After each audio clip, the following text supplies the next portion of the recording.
자, 오늘 오후에 다 같이 읽으실 성경 말씀은 잠언 22장 6절입니다.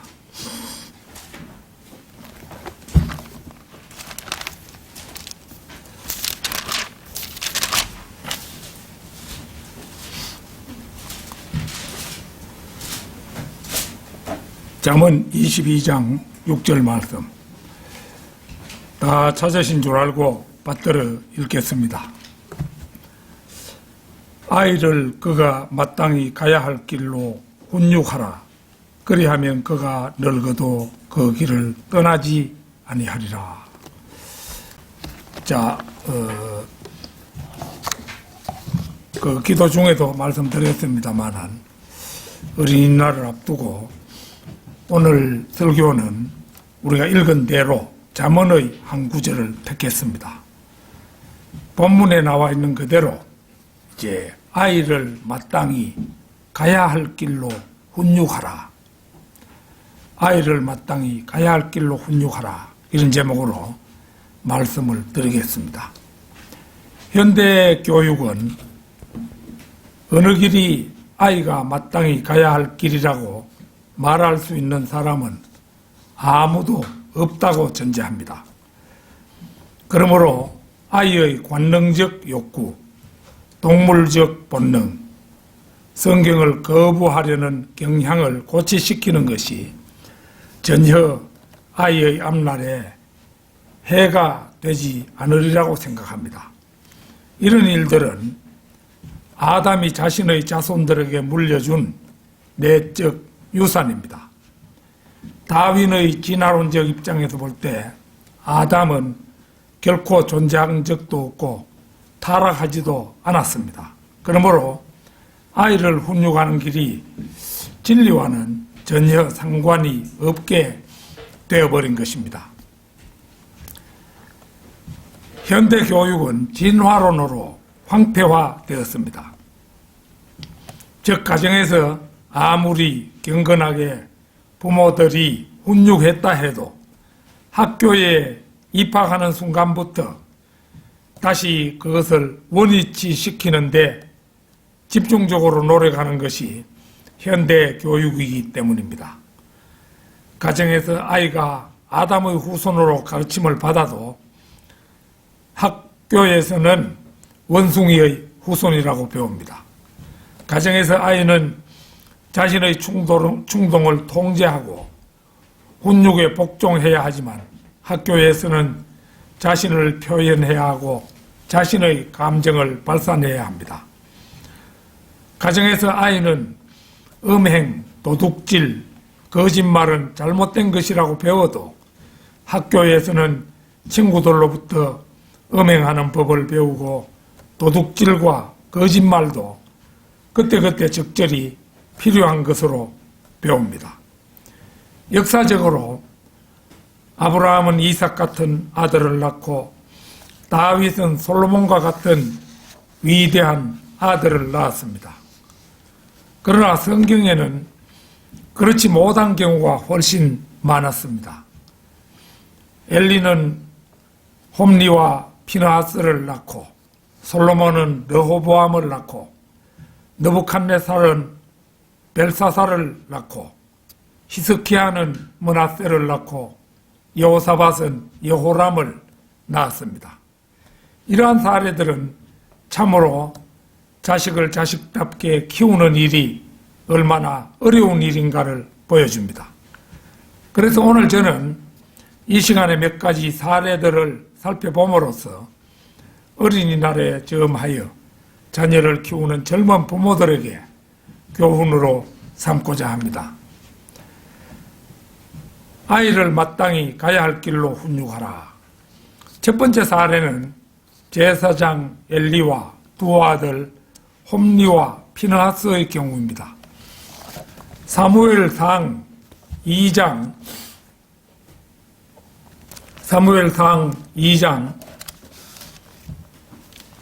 12절에서 17절을 보겠습니다.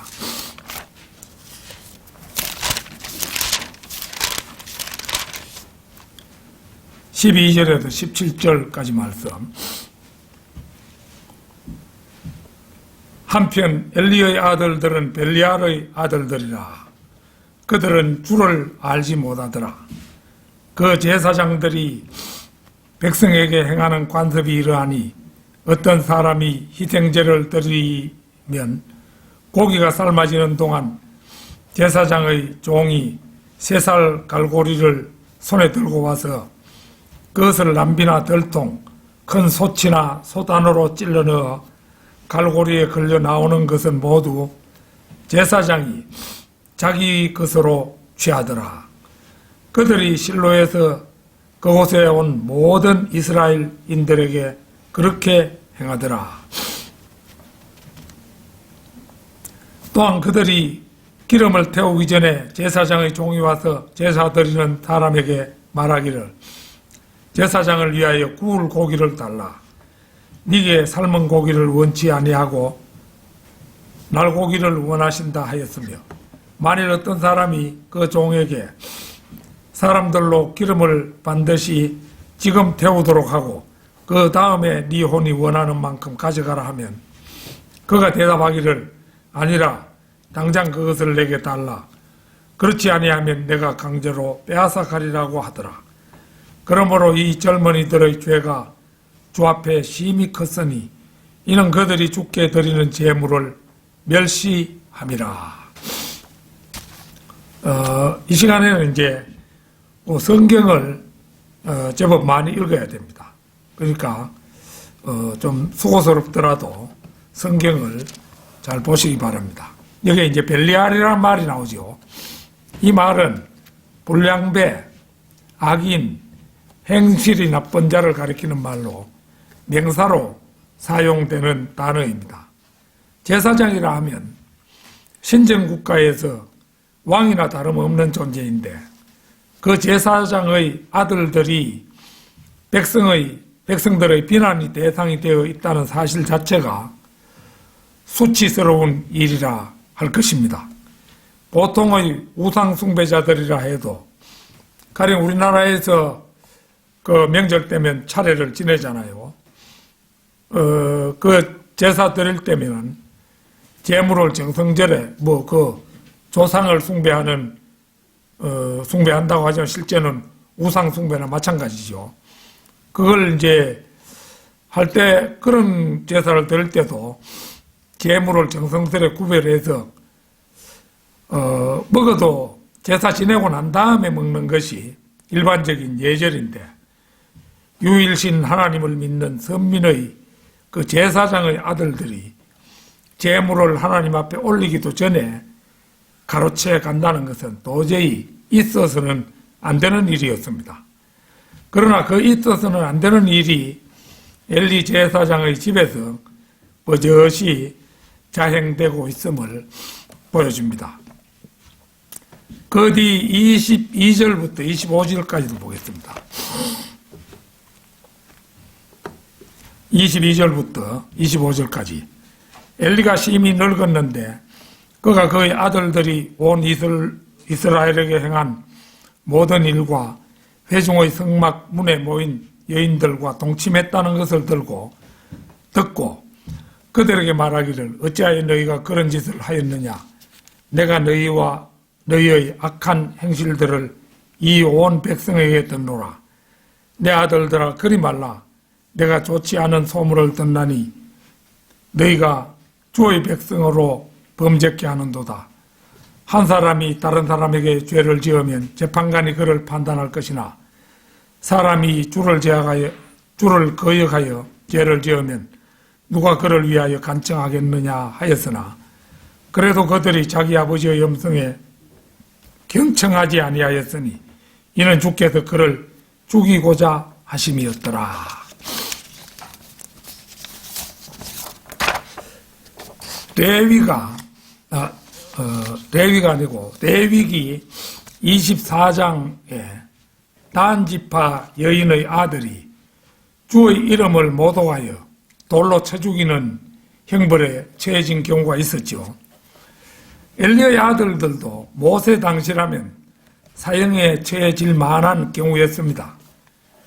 다른 바가 있다면 단지 그들이 제사장의 아들들이란 점이었습니다. 그러나 하나님께서는 이들의 죄를 묵과하지 않으셨습니다. 먼저 사무엘의 귀에 이제 엘리 제사장의 가정에 이루어질 일을 들려주십니다. 사무엘 3장 11절에서 14절 한번 보겠습니다. 3장 11절에서 14절입니다. 주께서 사무엘에게 말씀하시기를 보라, 내가 이스라엘에게 한 일을 행하리니 그것을 듣는 모든 자의 두 귀가 울리리라. 내가 엘리의 집에 가내 말한 모든 것을 그날에 그에게 행하리니 내가 시작하면 또한 끝을 내리라. 그가 알고 있는 죄악으로 인하여 그 집을 영원히 심판하리라고 내가 그에게 말하였나니 이는 그의 아들들이 스스로를 더럽혔으나 그가 그들을 제지하지 않았습니다. 그러므로 내가 엘리의 집에 맹세하기를 엘리의 집의 죄악이 희생 제물이나 제물로는 영원히 정결케 되지 못하리라 하였노라 하시더라. 그리고 사무엘 4장에 이르러 하나님께서 사무엘에게 들려주셨던 일들이 이제 이루어지는 것을 볼 수가 있습니다. 마침 이스라엘과 필리스티아인들 사이에 전쟁이 일어났습니다. 1차 전투에서 이스라엘은 4,000명이 쓰러지는 참패를 당합니다. 그러자 그들은 주의 언약궤를 가져와서 전쟁에 임하는 것을 볼 수가 있습니다. 4장 4절 5절을 보겠습니다. 그리하여 백성이 실로에 보내어 그들로 그룹들 사이에 거하시는 만군의 주의 언약궤를 거기서 가져오게 하더라. 엘리의 두 아들 홈리와 피느하스가 하나님의 언약궤와 함께 그곳에 있더라. 주의 언약궤가 진영으로 들어오니 모든 이스라엘이 큰 소리로 외침으로 땅이 다시 울리더라. 그들은 주의 언약궤를 앞세워서 이제 전쟁에 임하면 틀림없이 승리하리라고 믿어 의심치 않았습니다. 그러니까 이제 날마다 밥 먹듯이 하나님 앞에 죄를 지으면서도 홈리와 피느하스도 의기양양해가지고 하나님의 궤 옆에 이제 서는 거죠. 그런데 이제 그날은 달랐습니다. 거기 10절, 11절 보겠습니다.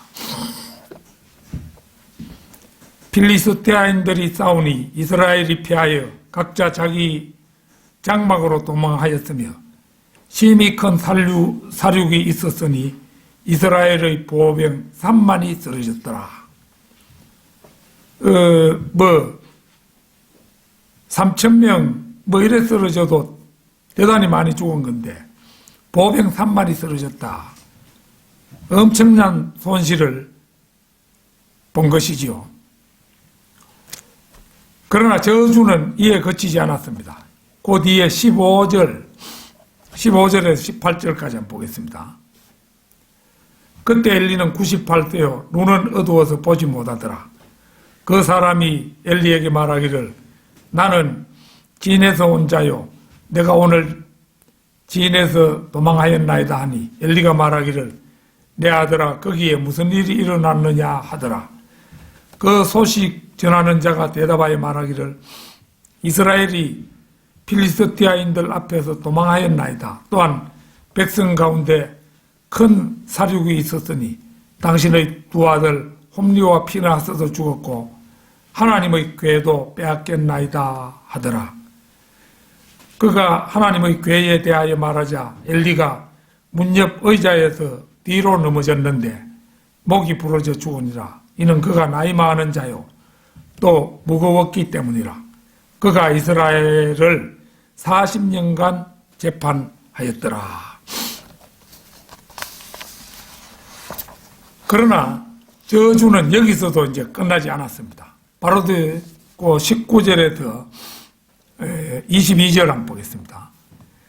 그의 며느리 피느하스의 아내가 아이를 가져 출산이 가까웠는데 그녀가 하나님의 계를 빼앗겼고 자기 시아버지와 남편이 죽었다는 소식을 듣자 통증이 온지라 몸을 구부리고 상고를 치렀더라.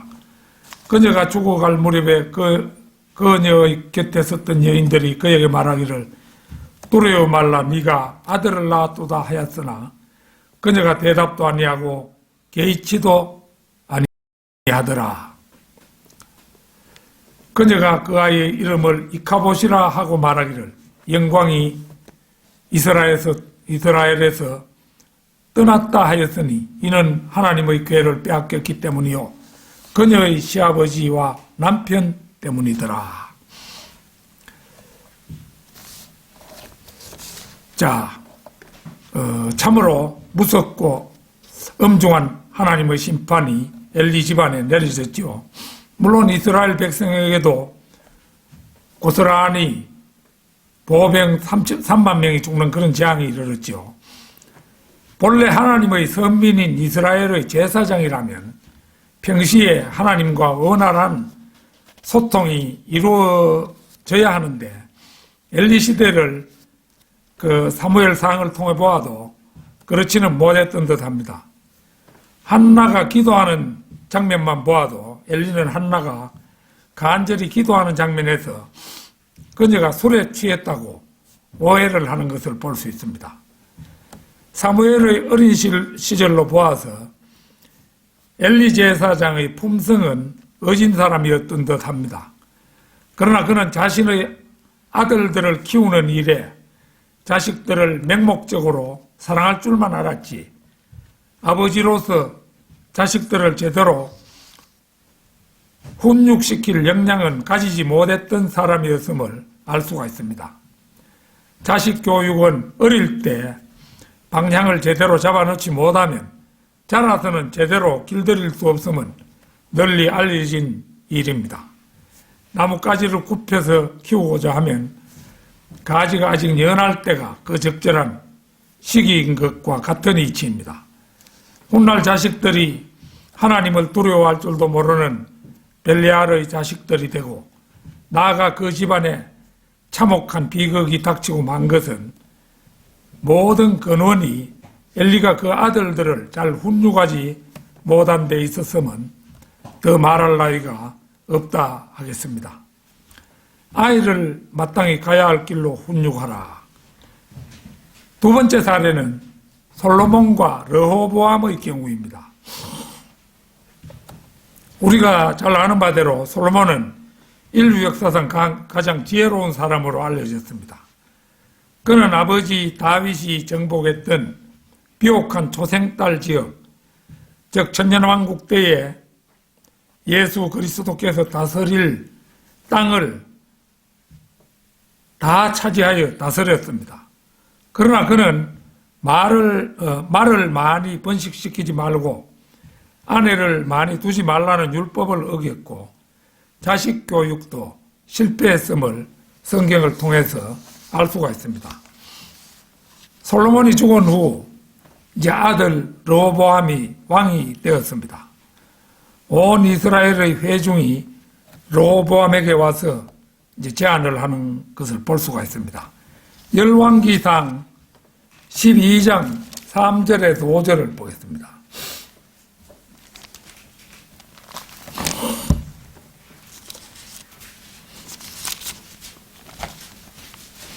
열왕기상 12장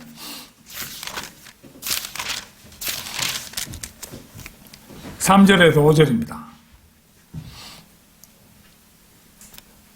사람들이 보내어 그를 부르니 르호보암과 이스라엘의 총회중이 르호보암에게 와서 여로보암과 이스라엘의 온 회중이 르호보암에게 와서 고하여 말하기를 왕의 아버지께서는 우리의 명예를 고통스럽게 하셨나이다.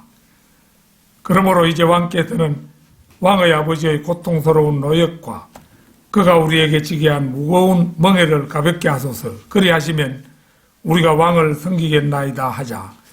그가 그들에게 말하기를 가서 3일 후에 다시 내게 오라 하니 백성이 가니라. 보는 것처럼 르호보암은 이스라엘 회중에게 약속한 이제 3일 후에 답하기 위하여 먼저 자기 아버지 솔로몬 곁에서 원로로 있던 노인들과 상의를 합니다. 이 일은 누가 보아도 잘한 일이었습니다. 자, 곧이 12장 6절, 7절 보겠습니다.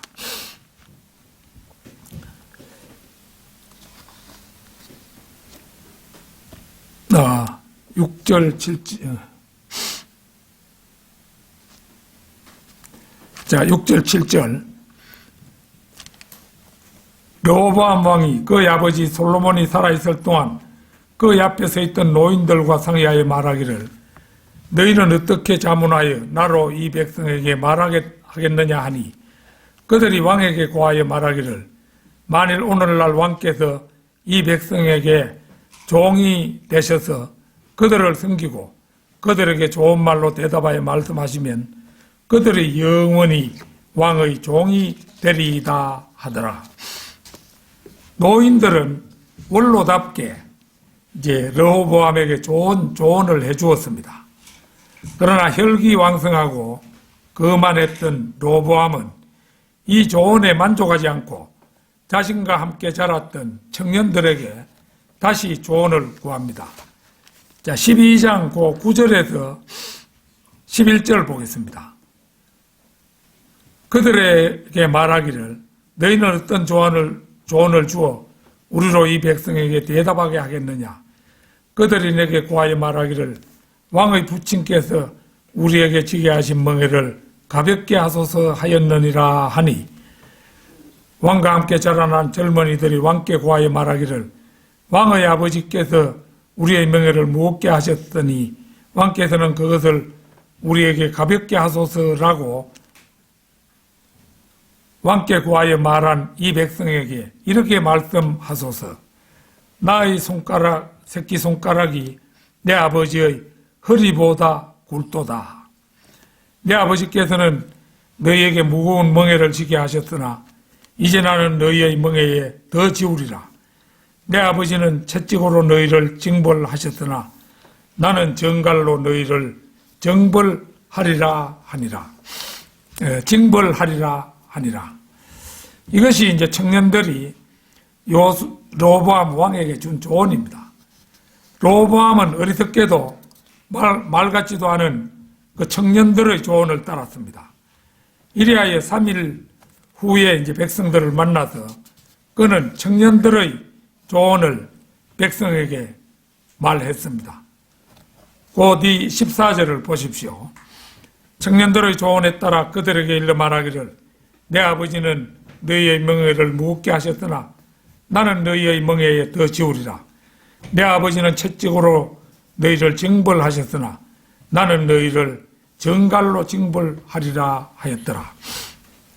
이 대답을 듣자 이제 유다 지파와 베냐민 지파를 제외한 10지파가 르호보암 왕으로부터 떠나갔습니다. 그 뒤 이제 16절 보겠습니다. 16절.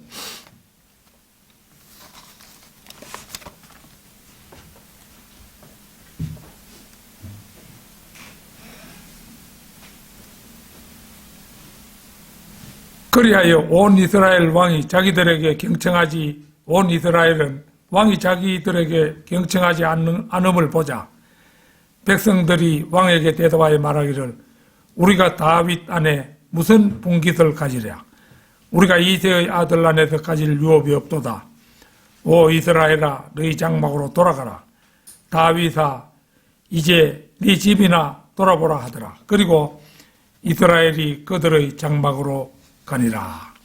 이렇게 해서 결국 이스라엘 10지파가 이스라엘 통일왕국에서 떨어져 나가 이스라엘은 남왕국과 북왕국이라는 이름으로 분열되어 다시는 통일왕국을 이루지 못하고 말았습니다.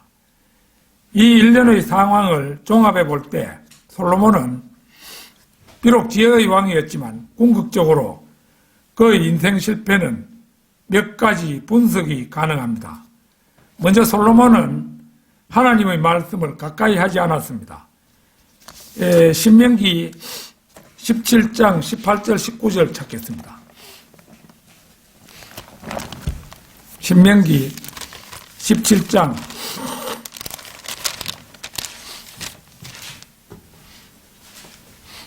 18절 19절입니다. 그가 자신의 왕국의 보좌에 앉으면 그는 레위인 제사장들 앞에 있는 책에서 이 율법서 한 권을 베껴 그와 함께 두고 평생 동안 그것을 읽어서 그가 주 그의 하나님을 두려워함을 배우게 하고 이 율법의 모든 말씀들과 이러한 규례들을 지켜 그것들을 행하게 할지니라. 하나님의 말씀이 곧 법인데 사람의 눈에 좋을 대로 행하는 일은 하나님의 법, 곧 빛을 잃은 것이나 다름없었습니다. 북왕국 이스라엘은 차치하고라도 남왕국 유다의 왕들도 많은 왕들이 실패한 원인은 하나님의 말씀을 등한시한 데 그 원인이 있었으면 두말할 나위가 없습니다. 둘째로 솔로몬은 너무 많은 아내를 두었습니다. 그 신명기 17장 17절 보십시오.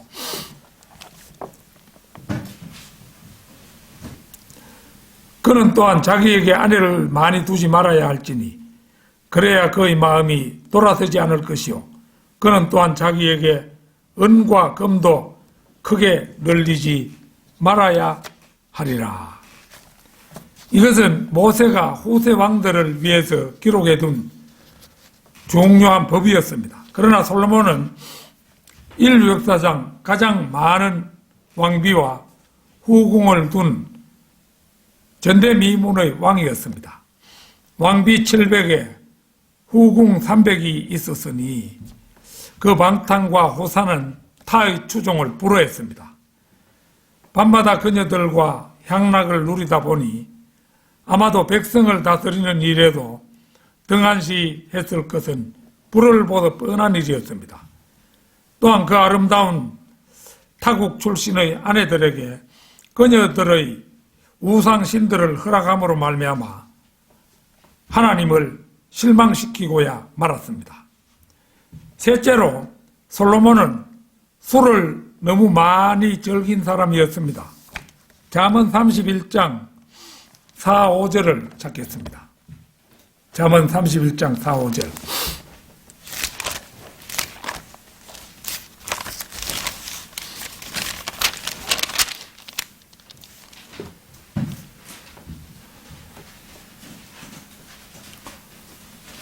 오 러무에라. 그것은 왕이 해야 할 것이 아니니라. 술을 마시는 것은 왕이 해야 할 것이 아니라 독주를 마시는 할 것이 아니며 독주를 마시는 것은 통치자들이 해야 할 것이 아니니 이는 그들이 술을 마시고 법을 잊어버려 고난받는 어떤 사람들의 심판을 왜곡할까 함이니라. 이제 잠언 31장 처음 9절은 솔로몬의 어머니 밧세바가 아들 솔로몬에게 주는 훈계입니다. 러무엘이라는 말이 나오지요. 러무엘은 하나님께 헌신된 이라는 뜻을 가진 말입니다. 그러니까 이제 솔로몬을 두고 러무엘아 이렇게 부른 거죠. 솔로몬은 하나님께 서원으로 얻은 아들이었습니다. 그런데 그 일거수일투족이 예수 그리스도를 닮지 않았음이 분명합니다. 어머니의 간곡한 건면에도 불구하고 날마다 기름진 안주와 술이 있는 향연 속에 솔로몬의 수명은 단축될 대로 단축되고 말았습니다. 내가 우리 고향에서 본 일이지만은 술을 많이 마시는 사람치고 우리 고향 마을에서는 오래 사는 사람 못 봤어요. 다 일찍 죽더라고요. 내 술 먹고 남하고 싸움 잘하고 큰 소리 치고 이런 사람들 오래 못 살더라고요. 근데 요즘 보면 대부분 술 같은 거를 그렇게 많이 마시는 사람은 드뭅니다. 현명한 사람은 다 술을 알맞게 마시고 아주 안 먹고 뭐 그렇습니다. 어서의 연대표, 이 어서는 이제 로마 카톨릭의 옛날 주교였는데 그 연대표가 아주 이 사람은 신실한 사람이었던가 봐요. 그래서 연대표를 만들었는데 그 연대표에 따르면 솔로몬의 출생은 BC 990년이고 솔로몬의 죽음은 BC 930년입니다. 이러니까 이거 뭐 간신히 60세에 턱걸이 하는 것을 볼 수가 있죠. 솔로몬이 말이지 전쟁에 나가서 자기 몸을 혹사시킨 사람도 아니고 솔로몬 시대는 평화로웠잖아요. 그런 시대에 자기가 술을 적게 마시고 그 향락을 좀 알맞게 즐겼더라면은 80세는 넘어 살았어야 이치에 맞는데 겨우 60세에 턱걸이 하고 있는 것을 볼 수가 있습니다. 넷째로 솔로몬은 자식 교육에 실패한 사람이었습니다. 열왕기상 4장 32절 33절 한번 보겠습니다. 열왕기상 4장 32절 33절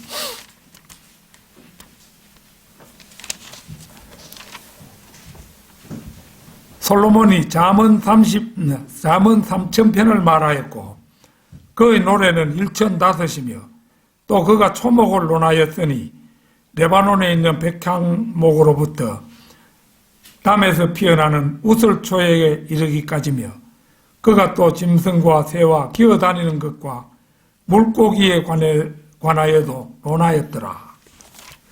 밤마다 그 좋은 술안주에 술을 취하도록 마시며 여인들과 즐겼으면서도 어디 또 틈은 있었던지 잠언을 3,000편이나 말하였고 노래를 1,005편이나 짓고 초목을 논하고 백향목으로부터 우슬초에 이르기까지 짐승과 새와 기어다니는 것과 물고기에 관하여도 논하였더라. 대단히 열정적으로 많은 일을 했던 사람입니다.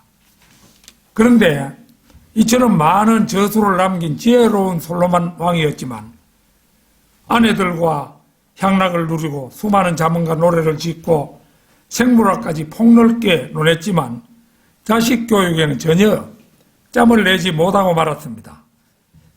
자신이 왕으로서 그 나라에서 모든 권세를 지녔잖아요. 자신이 틈이 없다면은 그 왕이 될 르호보암을 위해서 제대로 지도해 줄 선생 하나라도 두어서 엄하게 자라도록 양육했더라면은 그처럼 허망하게 통일 왕국이 무너지지는 않았겠죠. 솔로몬은 그런 것을 등한시했던 것입니다. 아이를 마땅히 가야 할 길로 훈육하라. 세 번째 사례는 여호사밧과 여호람의 경우입니다. 우리가 잘 아는 대로 여호람의 아버지 여호사밧 왕은 하나님을 두려워할 줄 아는 성군이었습니다. 그에게 한 가지 흠이 있었다면 이스라엘 아합 왕과 사돈이 된 것이었는데 이것이 그의 후계자 여호람에게 결정적인 악영향을 주고 말았습니다. 아합의 딸이 곧 여호람의 아내였기 때문입니다. 바알 숭배자인 엣바알 왕의 딸 이세벨이 그의 장모이고 그녀의 딸이 곧 자신의 아내이니 영향을 안 받을 수가 없었던 것입니다. 여호사밧은 아합 지방과 혼인 관계를 맺음으로 자신의 왕국이 더욱 튼튼해지고 왕가의 명예가 높아지리라 생각했을 테지만 결과적으로는 아합의 아내가 악명 높은 이세벨임을 간과함으로써 유다 왕가의 몰락을 재촉했다 해도 결코 과언이 아니었습니다. 역대기하 21장 1절에서 4절 한번 보겠습니다. 역대기하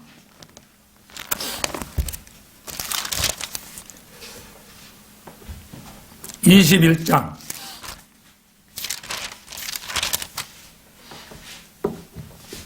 1절에서 4절입니다.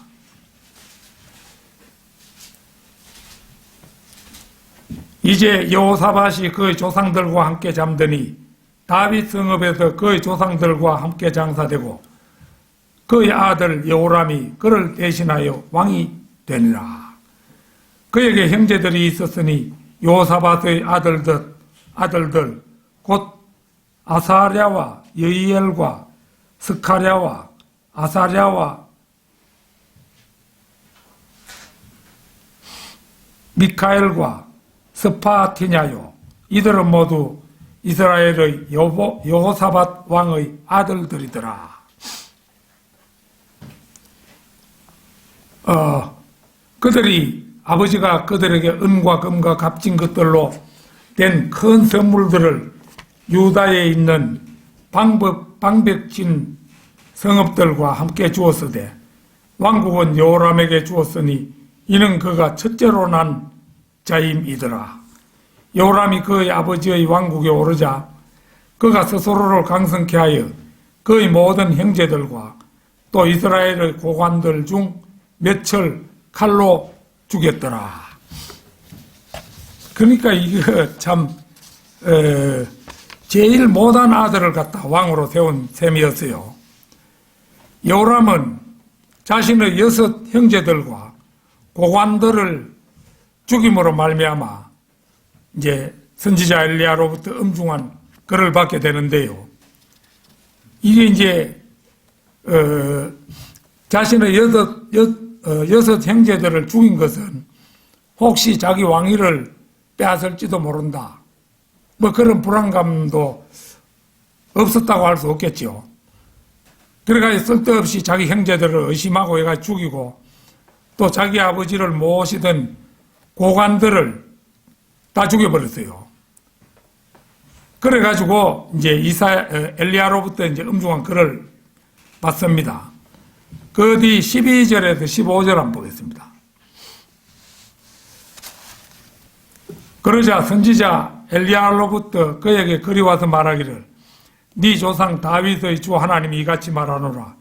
네가 네 아버지 여호사밧의 길로 행하지 아니하며 유다의 아사왕의 길로도 행하지 아니하고 오히려 이스라엘 왕들의 길로 행하여 유다와 예루살렘의 거민들로 아합 집의 음행과 같이 음행하게 하고 또 너보다 선한 네 아버지 집의 네 형제들을 죽었으니 보라 주가 네 백성과 네 자손과 네 아내들과 네 모든 재물을 큰 재앙으로 치리라. 네가 네 창자의 병으로 크게 병들리니 그 병으로 인하여 네 창자가 날마다 빠져나오리라 하더라. 아주 끔찍한 저주를 받고 있죠. 그런데 하나님의 여호람을 향한 진노는 여기에서 그치지 않았습니다. 16절 17절 한번 보십시오. 또 주께서 필리스티아인들과 에디오피아인들 근처에 있는 아라비아인들의 영을 격동시켜 여호람을 치게 하시니 그들이 유다로부터 올라가서 침입하여 왕궁에 있는 모든 물건과 또 그의 아이들과 그의 아내들을 끌고 갔더라. 그리하여 그의 아들들 중 막내 요아스 외에는 그에게 아들을 남겨두지 아니하였더라. 이처럼 그는 하나님을 배반하고 자신의 형제들을 죽인 일로 해서 하나님으로부터 말로 다 할 수 없는 보응을 받았습니다. 이 일련의 말씀에서 여호사밧 왕은 비록 자신의 당대에는 형군이었으나 자녀 교육에는 실패했음을 보여주고 있죠. 그리고 다윗 왕이 맏아들이 아닌 솔로몬을 택했음을 마땅히 교훈으로 삼았어야 했는데, 그러니까 아들들은 여호람과 합해서 7명이나 되니까 그 중에 잘하는 것을 잘 관찰해보고 어느 아이가 가장 현명하게 왕이 될 수 있는가 살펴서 그렇게 했더라면 좋았는데 무조건 맏아들이라는 그 한 가지 사실을 보고 여호람을 이제 왕으로 삼았던 거예요. 이게 일생일대의 실수였고, 또 여호람 어린 시절에도 그 자녀 교육을 잘 시켜서 키웠더라면은 어른이 되어서도 괜찮았을 텐데, 이게 그 전혀 자녀 교육도 되지 않았던 것을 알 수가 있습니다. 아버지 여호사밧이 25년을 치리했는데 반해서 여호람은 고작 8년을 치리했으며 40살에 죽어서 왕들의 묘에도 장사되지 못했습니다. 이 잘못된 아들을 왕으로 삼은 결과고 또 자녀 교육을 잘 시키지 못한 대가를 받은 것입니다. 아이를 마땅히 가야 할 길로 훈육하라. 네 번째 사례는 히스기야 왕과 그 아들 므낫세입니다. 역대기 하 29장 1절 2절을 찾겠습니다.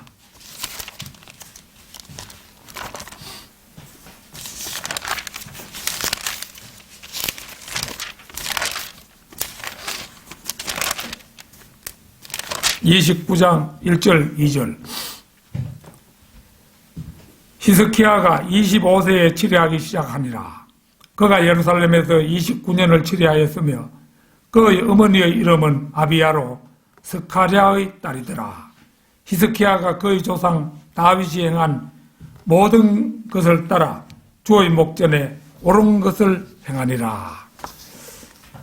히스기야도 이제 그 여호사밧과 마찬가지로 이스라엘의 복이 드문 그런 성군으로 예루살렘에서 29년을 치리한 왕이었습니다. 이사야 37장 15절에서 20절 보겠습니다. 이사야 37장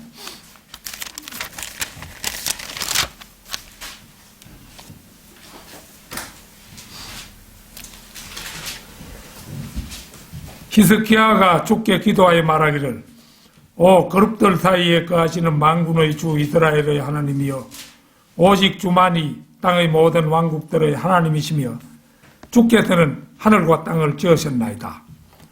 오 주여 주의 귀를 기울여 들어소서. 오 주여 주의 눈을 열어보소서. 그리고 살아계신 하나님을 비방하려고 보낸 산헤립의 모든 말을 들어소서. 주여 참으로 아시리아 왕들이 모든 민족들과 그의 나라들을 황폐케 하고 그들의 신들을 불 속에 던졌으니 이는 그것들이 신들이 아니었으며 사람의 손으로 만든 나무와 돌이었음이니이다. 그러므로 그들이 그것들을 파괴시켰나이다. 그러므로 이제 오 주여 오 주 우리 하나님이여 그의 손에서 우리를 구해주시어 땅의 모든 왕국들이 주 오직 주만이 주이심을 알게 하소서 하더라.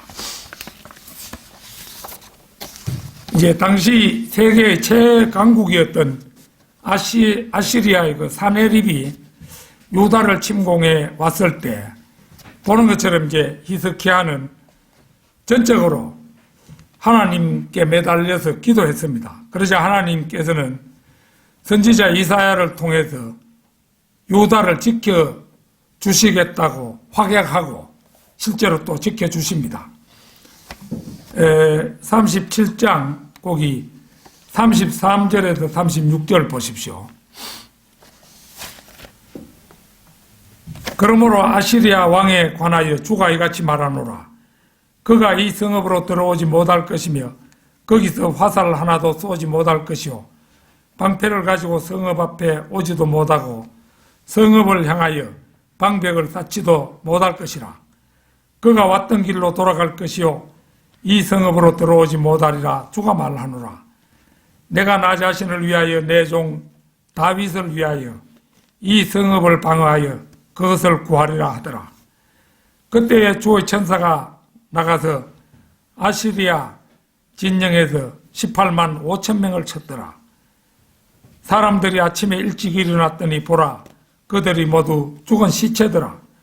그리하여 아시리아의 산헤립 왕이 떠나 돌아가서 니느웨에 거하였는데, 그가 자기 신 니스록의 산당에서 경배할 때 그의 아들들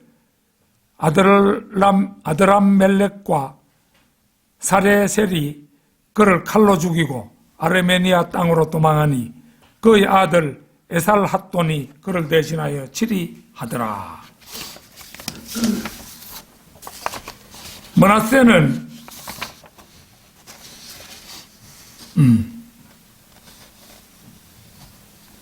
그래서 여기에 놀랍게도 주의 천사가 아시리아 침공군 18만 5천 명을 쳐서 유다를 지켜주십니다.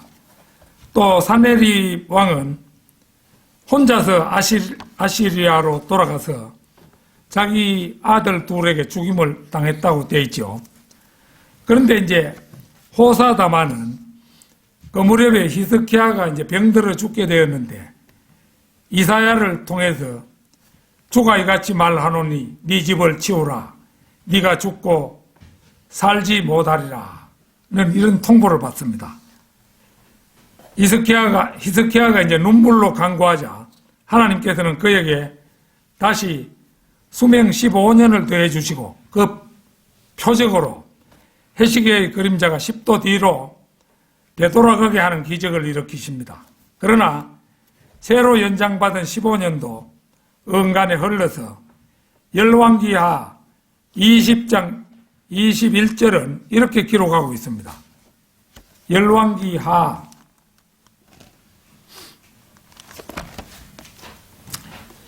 20장 21절.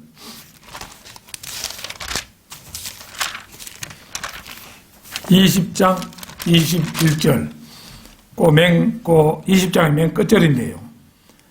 히스기야가 그의 조상들과 함께 잠드니 그의 아들 므낫세가 그를 대신하여 왕이 되니라. 자, 그 다음에 열왕기하 21장 1절에서 6절 보겠습니다. 므낫세가 치리하기 시작할 때에 12세였으며 그가 예루살렘에서 55년을 치리하였더라. 그의 어머니의 이름은 헵시바더라. 그가 주의 목전에 악을 행하여 주께서 이스라엘 자손 앞에서 쫓아내신 이방인의 가정함을 따라 행하였더니 그가 그의 아버지 히스기야가 파괴시킨 산당들을 다시 세우고 이스라엘의 아방이 행한 것과 같이 바알의 제단을 쌓고 아세라를 만들었으며 또 하늘의 모든 군상들을 경배하고 섬겼더라. 또 그가 주께서 내가 내 이름을 예루살렘에 두리라고 말씀하신 주의 전에 제단들을 세우고 주의 전의 두 뜰에 하늘의 군상들을 위하여 제단을 세웠으며 또 그가 자기 아들로 불을 통과하게 하고 때를 살피며 마법을 사용하고 부리는 영들과 마법사들을 대하였으니 그가 주의 목전에 악을 많이 행하여 주를 경록해 하였더라. 므낫세는 이제 아버지 히스기야가 하나님께 기도해서 15년을 더 연장받았잖아요. 그 15년 연장받은 그 해 가운데 4년째에 접어들면서 낳은 아들이었습니다. 아마 아이가 들어서기는 그 3년째 좀 지나가지고 아이가 들어서가지고 4년째 들으면서 이제 히스기야가 이제 므낫세를 낳았던 겁니다. 그러니까 이제 히스기야가 죽었을 때 바로 이제 므낫세가 12살이에요. 그 12살로 이제 왕위에 등극하게 되는 거죠. 늦둥이로 낳은 아들이니 아버지 히스키야로서도 얼마나 사랑스러웠겠습니까? 그러다 보니 성군 히스키야도 마음의 눈에 콩깍지가 끼어가지고 므낫세를 제대로 교육시키지 못하고 애지중지 사랑스러워만 하다가 죽고 말았습니다. 므낫세를 낳은 엄마도 자식을 양육하고 가르치는 데는 전혀 도움이 되지 못한 것 같습니다. 므낫세는 유다의 역대 왕 가운데 전무후무한 악한 왕이 되고 말았으니까 실로 그 아버지와 관계에서 생각해 볼 때 아이러니컬 하다고 하지 않을 수가 없습니다. 자, 결론적으로 하나님께서는 네가 너희 부모에게서 태어나 양육을 받았느냐? 그렇다면 너도 네 자녀를 책임지고 양육해 보아라. 이렇게 세상의 모든 부모들에게 말씀하십니다. 우리가 낳았다 해서 그 자녀들이 우리 자신의 소유물은 아닙니다. 오히려 자식들은 우리가 하나님으로부터 위탁받아 관리하는 가장 소중한 보물들입니다. 우리는 지금까지 4가지 사례, 곧 신정국가 시대의 한 제사장의 경우와 왕정시대의 성군으로 자리매김했던 세 왕의 경우를 통해서 자식 교육의 실태를 살펴봤습니다. 그리고 맹목적인 자식 사랑이 오히려 자식의 앞날을 망쳤다는 사실을 확인했습니다. 우리는 주님께서 오시는 그날까지 세상에서 자식들을 키워나가야 합니다. 우리 그리스도인들은 행여라도 자식들이 귀여운 나머지 자녀의 잘못까지도 눈감아 키워서는 안 된다고 봅니다. 자식들이 잘못을 저지를 때는 따끔하게 훈계하고 경우에 따라서는 종아리도 때리는 한편으로 잘할 때는 칭찬도 해주면서 사례가 분명한 자식들로 양육해야 할 것입니다. 자, 이제 에베소서 6장 1절에서 4절을 읽는 것으로 오늘 제 설교를 마무리하고자 합니다. 에베소서 6장